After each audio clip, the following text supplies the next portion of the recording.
Hi, ഞാൻ doctor പ്രിയ, Q1 health കെയറിലെ homeopathic ഫിസിഷ്യനാണ്. ഇന്ന് നമ്മുടെ ക്ലിനിക്കിൽ പേഷ്യൻസ് ഒക്കെ വരുമ്പോൾ ചിലപ്പോൾ വയറുവേദനയായിട്ടോ അല്ലെങ്കിൽ മറ്റ് പല കംപ്ലയിൻസിന് വരുമ്പോൾ നമ്മൾ വയറിൻ്റെ സ്കാനിങ്ങിന് വിടാറുണ്ട്. അപ്പോൾ നമ്മൾ യാദൃശ്ചികമായി കാണുന്ന ഒരു ഫൈൻഡിംഗ് ആണ് ഫാറ്റി ലിവർ. 12-13 വയസ്സുള്ള കുട്ടികൾ തൊട്ട് ഏത് പ്രായക്കാരിലും ഇന്ന് ഫാറ്റി ലിവർ കാണുന്നുണ്ട്. നമ്മുടെ ഇടയിൽ ഒരു 10 പേരെ എടുത്തു കഴിഞ്ഞാൽ 3 പേരിലും ഫാറ്റി ലിവർ ഉള്ളതായിട്ടാണ് കണക്കുകൾ പറയുന്നത്. ഇത്രയും കോമൺ ആയി കാണുന്ന ഒരു ജീവിതശൈലി രോഗമായതുകൊണ്ട് തന്നെ ഇന്ന് നമുക്ക് ഫാറ്റി ലിവറിനെ കുറിച്ച് സംസാരിക്കാം.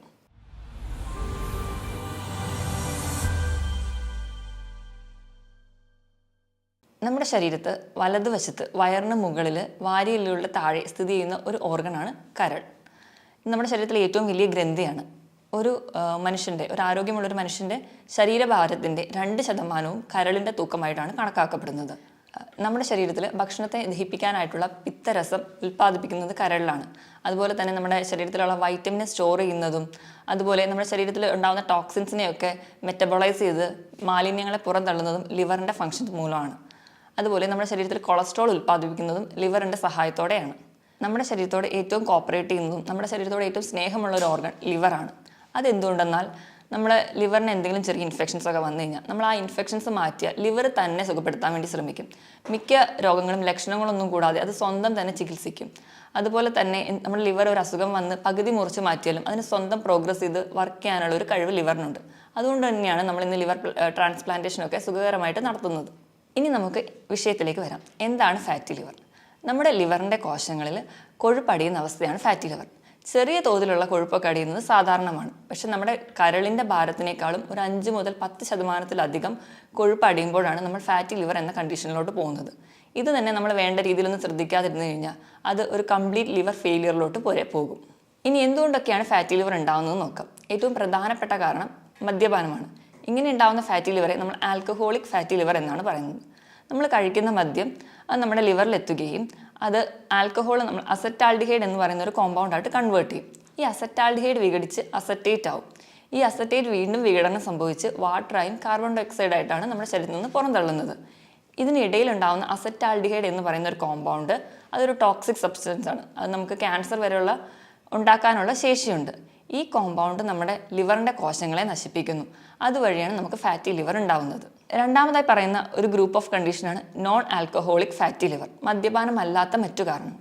അതിൽ ഏറ്റവും പ്രധാനപ്പെട്ട കാരണം നമ്മുടെ അമിതമായിട്ടുള്ള ഭക്ഷണം കഴിക്കുന്നതാണ്. നമ്മുടെ ശരീരത്തിൻ്റെ ഊർജ്ജത്തിന് ആവശ്യത്തിലും കൂടുതൽ നമ്മൾ ഭക്ഷണം കഴിക്കുമ്പോൾ അത് നമ്മുടെ ശരീരത്തിൽ കൊഴുപ്പായി അടിയുന്നു. ഇത് നമുക്ക് ആദ്യം ഒക്കെ അമിതവണ്ണമായിട്ട് പ്രസൻറ്റ് ചെയ്യും.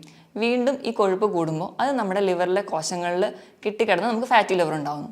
അപ്പം അമിതമായി ഭക്ഷണം കഴിക്കുന്നത് ഒരു കാരണമാണ്. രണ്ടാമതായിട്ട് അമിതവണ്ണം അത് ഫാറ്റി ലിവറിന് ഒരു കാരണമാണ്. അതുപോലെ നമ്മൾ നിയന്ത്രണമല്ലാതെ പോകുന്ന BP, കൊളസ്ട്രോള്, പ്രമേഹം തുടങ്ങിയ രോഗങ്ങൾ നമുക്ക് ഫാറ്റി ലിവറിലോട്ട് എത്തിക്കാം. അതുപോലെ തന്നെയാണ് മെറ്റബോളിക് സിൻഡ്രോം. മെറ്റബോളിക് സിൻഡ്രോം എന്ന് പറയുമ്പോൾ അമിതവണ്ണവും പ്രമേഹവും ഉയർന്ന രക്തസമ്മർദ്ദവും കൊളസ്ട്രോൾ കൂടി നിൽക്കുന്ന അവസ്ഥയും കൂടി ചേരുന്ന ഒരു ഗ്രൂപ്പ് ഓഫ് കണ്ടീഷനാണ്. ഇതും നമുക്ക് ഫാറ്റി ലിവർ ഉണ്ടാക്കുന്നു. അതുപോലെ തന്നെ നമ്മൾ സ്വയം ചികിത്സിക്കുന്ന പെയിൻ കില്ലേഴ്സ് കഴിക്കുക, അതുപോലെ തന്നെ ചില സ്റ്റിറോയിഡ്സും ചില ആൻറ്റി ഡിപ്രസീവ് ഡ്രഗ്സ് കഴിക്കുന്നവരിലും ഫാറ്റി ലിവർ ഉണ്ടാകുന്നതായി കാണാം. ഇതിനോടൊപ്പം തന്നെ irritable bowel disease, ulcerative colitis പോലെയുള്ള രോഗങ്ങളും ഫാറ്റി ലിവർ ഉണ്ടാക്കുന്നു. അതുപോലെ നമ്മൾ അമിതവണ്ണം കുറയ്ക്കാനായിട്ട് ചെയ്യുന്ന ബീറിയാട്രിക് സർജറികൾ, അതുപോലെ പെട്ടെന്ന് വണ്ണം കുറയ്ക്കാൻ വേണ്ടി പട്ടിണി കിടക്കുന്നത് ഫാറ്റി ലിവർ ഉണ്ടാക്കുന്നു.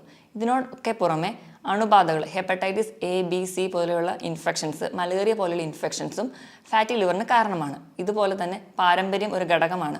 ചില കുടുംബങ്ങളിൽ ഈ കരൾ രോഗം ഒരു പാരമ്പര്യമായിട്ടും കാണുന്നുണ്ട്. ഇനി എന്തൊക്കെയാണ് ഫാറ്റി ലിവറിൽ കാണുന്ന ലക്ഷണങ്ങൾ എന്ന് നോക്കാം. പൊതുവേ ഈ ഫാറ്റി ലിവർ പുറത്തോട്ടൊന്നും വലിയ ലക്ഷണങ്ങൾ കാണിക്കാറില്ല. നമ്മൾ മറ്റ് പല ആവശ്യങ്ങൾക്ക് വേണ്ടി ഒരു ബോഡി സ്കാനൊക്കെ ചെയ്യുമ്പോൾ അതിൽ യാദൃശികമായിട്ടാണ് ഫാറ്റി ലിവർ കാണാറ്. എന്നാലും ചിലരിൽ കാണുന്ന സിംറ്റംസ് എന്തൊക്കെയാണെന്ന് നോക്കാം. ഒന്നാമതായിട്ട് മഞ്ഞപ്പിത്തം. നമുക്കറിയാം നമ്മുടെ കരളിലാണ് ബിലിറൂബിൻ്റെ മെറ്റബോളിസം നടക്കുന്നത്. ഇത് നടക്കാതെ വരുമ്പോൾ ഇത് നമ്മുടെ സ്കിന്നിനടിയിൽ അടിയുന്നു. ഇതാണ് നമുക്ക് മഞ്ഞപ്പിത്തം ഉണ്ടാകാനുള്ള കാരണം. രണ്ടാമത്തെ ഒരു ഫീച്ചറാണ് വയറ് വീർത്ത് വരിക.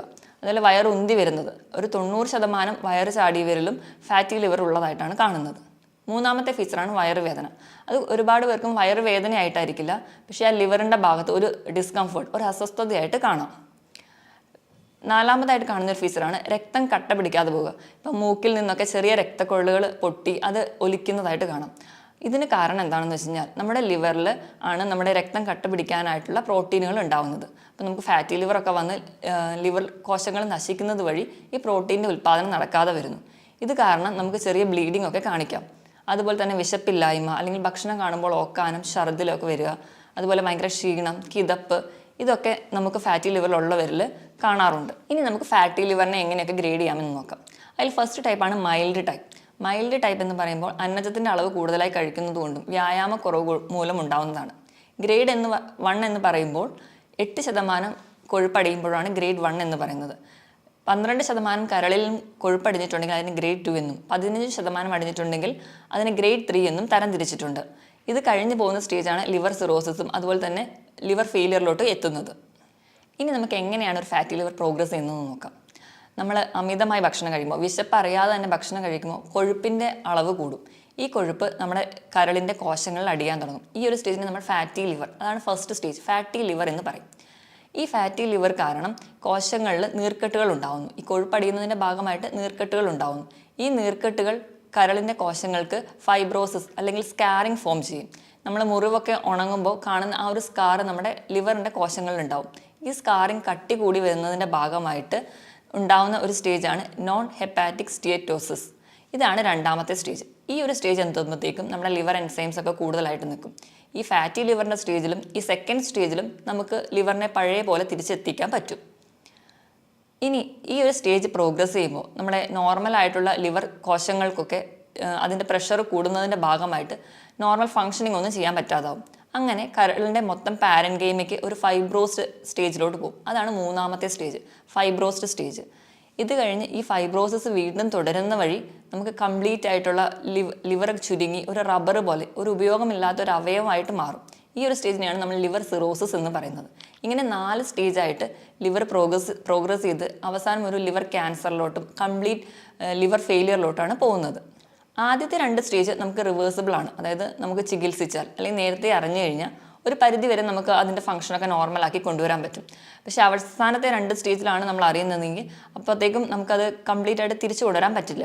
ഈ ഒരു സ്റ്റേജൊക്കെ എത്തുമ്പോഴത്തേക്കും പലർക്കും സ്കിന്നിൽ തന്നെ ഒരു കാരണമൊന്നും കൂടാതെ ചൊറിച്ചിലുണ്ടാവുന്നു, പാദങ്ങളിൽ നീര്, ഉറക്കമില്ലായ്മ, വിശപ്പില്ലായ്മ, അതുപോലെ വയറൊക്കെ വല്ലാണ്ട് വെള്ളം കെട്ടി വീർത്തിരിക്കുന്ന ഒരു സ്റ്റേജിലോട്ടൊക്കെ എത്തിയിട്ടുണ്ടാവും.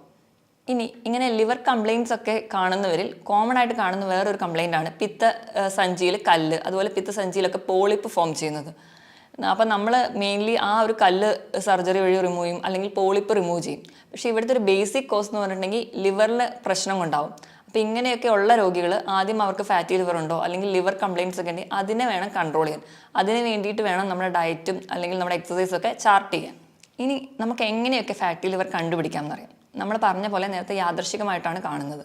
അപ്പോൾ ഇങ്ങനത്തെ വയറൊക്കെ വീർത്ത് വരുന്നവരാണെങ്കിലും അല്ലെങ്കിൽ എന്തെങ്കിലും പാരമ്പര്യമായിട്ടുള്ളവർക്കും അല്ലെങ്കിൽ മദ്യപാനികളൊക്കെ ഇടയ്ക്കിടയ്ക്ക് വയറിൻ്റെ സ്കാൻ ചെയ്ത് നോക്കുന്നത് നല്ലതാണ്. വയറിൻ്റെ സ്കാൻ ചെയ്യുമ്പോൾ ആ ലിവറിൻ്റെ സൈസ് കൂടി നിൽക്കുന്നതായിട്ട് കാണാം. രണ്ടാമതായിട്ട് നമുക്ക് ലിവർ ഫംഗ്ഷൻ ടെസ്റ്റ് ചെയ്യാം. അപ്പം നമുക്കൊരു ഹെപ്പാറ്റിക് സ്റ്റേജിലൊക്കെയാണ് നിൽക്കുന്നതെങ്കിൽ ലിവർ എൻസൈംസ് ആയിട്ടുള്ള SGOT, SGPT-ൻ്റെയൊക്കെ വാല്യൂ കൂടുതലായിട്ട് നിൽക്കുന്നത് കാണാം. മൂന്നാമതായിട്ട് നമുക്ക് എന്തെങ്കിലും എൻഡോസ്കോപ്പികൾ ചെയ്യാം. എൻഡോസ്കോപ്പി ചെയ്യുന്നത് വഴി നമുക്ക് വേറെ എന്തെങ്കിലും കോംപ്ലിക്കേഷൻസിലോട്ട് ഈ ഫാറ്റി ലിവർ എത്തിയോ എന്നറിയാം. ഈ ഫാറ്റി ലിവർ ആണ് എന്ന് ഉറപ്പിക്കാൻ വേണ്ടി നമ്മൾ ചെയ്യുന്നതാണ് ബയോപ്സി. പക്ഷേ ബയോപ്സി എപ്പോഴും നമ്മൾ ചെയ്യാറില്ല. വേറെ ഒരു കോംപ്ലിക്കേഷൻസ് ഒക്കെ എന്തെങ്കിലും ഉണ്ടെങ്കിലോ അല്ലെങ്കിൽ വേറെ ഒരു കണ്ടീഷൻ സസ്പെക്ട് ചെയ്യുന്ന ഒരു കേസിൽ മാത്രമേ നമ്മൾ ബയോപ്സിക്ക് വിടാറുള്ളൂ. അല്ലെങ്കിൽ ബയോപ്സി കൊണ്ട് ഒരുപാട് പാർശ്വഫലങ്ങൾ ഉണ്ടാകുന്നത് കൊണ്ടാണ് കോമൺ ആയിട്ട് അങ്ങ് ബയോപ്സി ചെയ്യാത്തത്. ഇനി നമുക്ക് എങ്ങനെയൊക്കെയാണ് ഫാറ്റി ലിവറിനെ മാനേജ് ചെയ്യാൻ നോക്കാം. പൊതുവേ നമ്മൾ ഇന്ത്യക്കാർക്ക് ഈ ലിവറിൻ്റെ ആരോഗ്യം കുറച്ച് കുറവാണ്. അതോടൊപ്പം തന്നെ തെറ്റായ ഭക്ഷണ രീതിയും ചിട്ടയില്ലാത്ത ജീവിതശൈലിയാണ് നമുക്ക് ഇങ്ങനെ ഫാറ്റി ലിവർ അല്ലെങ്കിൽ മറ്റ് ലിവർ രോഗങ്ങളോ ഉണ്ടാക്കുന്നത്. അപ്പോൾ നമുക്ക് ആദ്യം തന്നെ നമ്മുടെ ജീവിതശൈലിയിലാണ് മാറ്റം വരുത്തേണ്ടത്. അപ്പോൾ ഒന്നാമതായിട്ട് ഇപ്പം നമുക്ക് ഫാറ്റി ലിവർ ഉണ്ട് എന്ന് അറിഞ്ഞു കഴിഞ്ഞാൽ നമ്മൾ സ്വയം ചികിത്സിക്കാൻ ഇരിക്കുകയാണ് ചെയ്യേണ്ടത്. നമ്മൾ എത്രയും പെട്ടെന്ന് ഒരു ഫിസിഷ്യനെ കാണുക. അപ്പം അവർ പറയുന്ന രീതിയിൽ നമ്മുടെ ഫുഡും അല്ലെങ്കിൽ നമ്മുടെ വ്യായാമമൊക്കെ ചിട്ടയാക്കുക.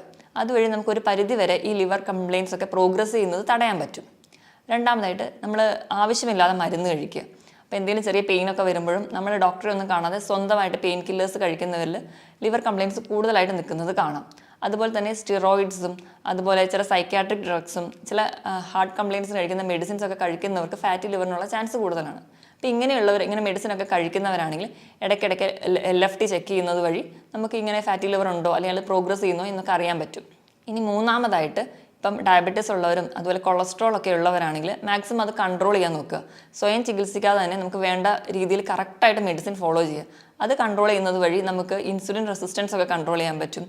അങ്ങനെ ഇൻസുലിൻ റെസിസ്റ്റൻസ് കൺട്രോൾ ചെയ്യുന്നതുകൊണ്ട് തന്നെ നമ്മുടെ ഗ്ലൂക്കോസിൻ്റെയും കൊളസ്ട്രോളിൻ്റെയും ഒക്കെ മെറ്റബോളിസം പ്രോപ്പറായിട്ട് നടക്കും. അതുവഴി നമുക്ക് ഫാറ്റി ലിവറിനെ പ്രിവെൻറ്റ് ചെയ്യാൻ പറ്റും. ഇനി അടുത്തതായിട്ട് ഇപ്പം ഇറിറ്റബിൾ ബവൽ ഡിസീസ് അതൊക്കെ ഉള്ളവരാണെങ്കിൽ നമ്മൾ നേരത്തെ തിരിച്ചറിയുകയാണെങ്കിൽ അതിന് വേണ്ട ചികിത്സ നേടുക. അതുവഴി നമുക്ക് ആ ഒരു കോംപ്ലിക്കേഷൻ മൂലമുണ്ടാകുന്ന ഫാറ്റി ലിവറിനെ തടയാൻ പറ്റും.